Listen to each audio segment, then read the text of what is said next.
අයිබෝන් ෆ්‍රෙන්ඩ්ස් කොහමද ඕන හොඳින් කියලා හිතනවා. ඇත්තටම මේ මගේ ඔෆිස් එකේ ඉඳලා වීඩියෝස් කරන්න බෑ මේ වෙලාවේ. කරන තත්ත්වයක් නැහැ. ඉතින් ඒකෙන් හින්දා තමයි මේ පොඩි අපි ස්ටෝ එකක් තියෙනවා. ඒකට ඇවිල්ලා තමයි ඔයගොල්ලන්ට මේ ගොඩක් ගැටලු වෙනකොට ඒ ගැටලු වලට පිළිතුරු වශයෙන් මේ වීඩියෝස් කරලා දාන්නේ. ඇත්තටම මුදල් බලාපොරොත්තුවෙන්වත් එහෙම නැත්නම් ඔයගොල්ලන්ගෙන් උදව් බලාපොරොත්තුවෙන්වත් කරන දෙයක් නෙමෙයි. මට පුළුවන් දේ මම ඔයගොල්ලන්ට කියලා දෙනවා.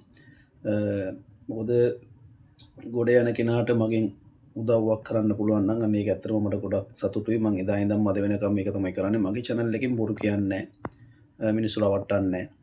මිනිස්සු අන්දන්නේ නැහැ. අන්න ඒ දේවල් කරන්නේ නැහැ. ඇත්ත ඒ ආකාරයෙන්ම කියලා දෙනවා.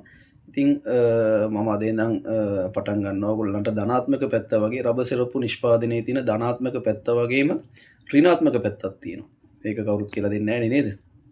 මම හැම ගොඩක් පර්සනලි කතා කරපු ගොඩ දෙනෙකුට කියලා දුන්නා. මොකද මම ඍණාත්මක ගැන පැත්ත ගැන කියලා දීපුවාම මට තර්ජන ආපු අවස්ථාවලුත් තියෙනවා. මම මරනවා කියලා මම ගොඩ දාපු ආයතනයක මහත්යෙක් කියලා කියන්න බෑ. මමම ගොඩ දාපු ආයතනයක එක්කෙනෙක් මට කතා කරලා කිව්වා මහත්යෙක් වෙන්න බෑ ලොවිත් මේ මට කතා කරලා කිව්වා මේ අපේ පුතා ලක්ෂයක් මේ පාතාලයට දීලා තියෙන්නේ ඔයාව මරන්න කියලා. ඒ කියන්නේ මම එයාට විරුද්ධ වීඩියෝස් එයා නෑ මගේ channel එකේ එයාට ඕන විදිහට වීඩියෝස් කරන්නලු මට. එහෙම කරන්න බෑනේ නේද? මං ඇත්ත කියන්නේ. එයා කියනවා කියලා මට බොරු කියන්න බෑනේ.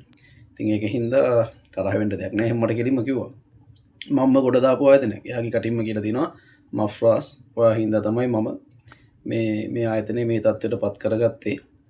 ඔයා නැත්තම් මට මේ ව්‍යාපාරේ මෙතනට ගේන්න බෑ කියලා. එහෙම කියපු මිනිස්සයා කවුරු හරි සරප්පු ෆීල්ඩ් එකේ මැෂින් එකක් අරගෙන කරගන්න බැරි වෙච්ච කට්ටිය ගොඩක් හිටියා. ඇඩ්වාන්ස් ගෙවල ඇඩ්වාන්ස් එක ගන්න බැරි වෙච්ච කට්ටිය ගොඩක් හිටියා. ඉතින් ඒ වගේ කවුරු හරි තරහ වෙච්ච කෙනෙක් වීඩියෝ Facebook එකේ ගොඩක් පෝස්ට් ෂෙයා කරලා තිබුණා.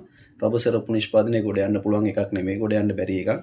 මැෂින් ගත්ත කට්ටිය අනාතයි කියලා වගේ ගොඩක්. ඒතකොට මෙයා හිතුවා ඒක මම තමයි කරේ කියලා. ඇත්තටම අද වෙනකම් මම නම් එහෙම කරන්න අවශ්‍යතාවයක් නැහැ මට.